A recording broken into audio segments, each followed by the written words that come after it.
Jangan takluk oleh tekanan massa.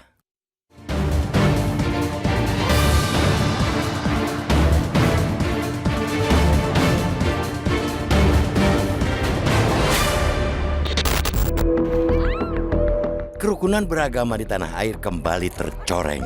Di tengah masih maraknya tindakan intoleran dalam kehidupan beragama berdasarkan riset Setara Institute, kali ini aksi intoleransi kembali terjadi di kota Tangerang Selatan, Provinsi Banten. Di daerah yang berjarak sekitar 38 km dari Istana Negara di Jakarta Pusat itu, sekelompok warga membubarkan kegiatan doa yang dilakukan sejumlah mahasiswa Universitas Pamulang atau Unpam. Saat membubarkan kegiatan itu, warga juga membawa senjata tajam. Akibatnya, 2 mahasiswa perempuan terluka lantaran senjata tajam tersebut. Aparat kepolisian pun telah menahan dan menetapkan status tersangka terhadap 4 warga dalam kasus pembubaran dan penganiayaan. Dan salah satunya ialah Ketua Rukun Tetangga atau RT setempat. Langkah dan ketegasan aparat kepolisian perlu diapresiasi. Mereka menjadikan warga yang terlibat sebagai tersangka dengan ancaman maksimal 10 tahun penjara. Polisi bergerak murni mengacu pada fakta dan hukum. Aparat memperlihatkan tidak takluk di bawah bayang-bayang massa atau yang kerap disebut anak kampung sini alias akamsi. Terlepas dari keberanian polisi, kejadian ini juga memperlihatkan sebuah ironi. RT yang merupakan unsur negara di tingkat akar rumput semestinya berperan dalam menjaga kerukunan masyarakat. Sayangnya, justru perwakilan negara itulah yang dianggap menginisiasi pembubaran kegiatan mahasiswa di sebuah rumah kontrakan. Mereka yang semestinya meredam bibit intoleransi justru seperti melempar api di tengah masyarakat. Setara Institut pun menyatakan aksi pembubaran tersebut sebagai pelanggaran atas kebebasan beragama dan berkeyakinan atau KBB. Thus, itu menunjukkan bahwa intoleransi dan kebencian atas nama perbedaan masih terus menjadi ancaman. Padahal, hak atas kebebasan beragama dan berkeyakinan seharusnya dijamin oleh negara dan pemerintah sebagaimana diamanatkan oleh konstitusi.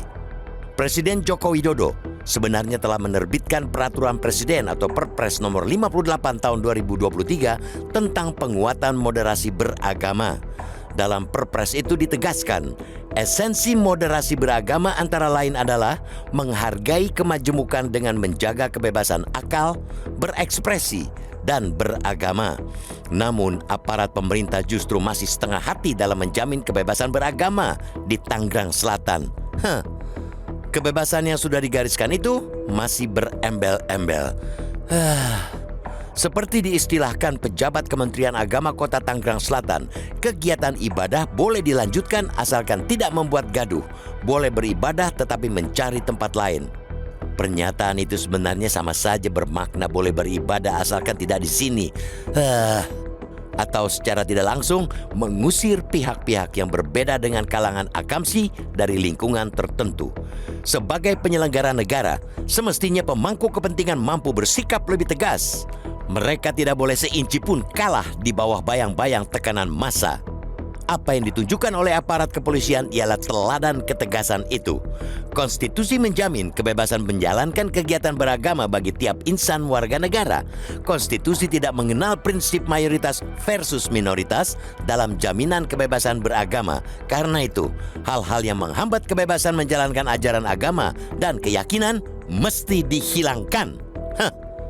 Seperti pemberlakuan Surat Keputusan Bersama atau SKB 2 Menteri, yakni Menteri Agama dan Menteri Dalam Negeri nomor 9 dan 8 tahun 2006 tentang pedoman pelaksanaan tugas kepala daerah, wakil kepala daerah dalam pemeliharaan kerukunan umat beragama, pemberdayaan forum kerukunan umat beragama, dan pendirian rumah ibadah. Pemerintah tengah mengoreksi SKB 2 Menteri tersebut dan menggantikan dengan Perpres. Koreksi itulah yang kita nanti-nantikan demi menghilangkan hambatan. Pasalnya, SKB 2 Menteri itu sering menjadi biang penolakan atau pembubaran paksa ibadah.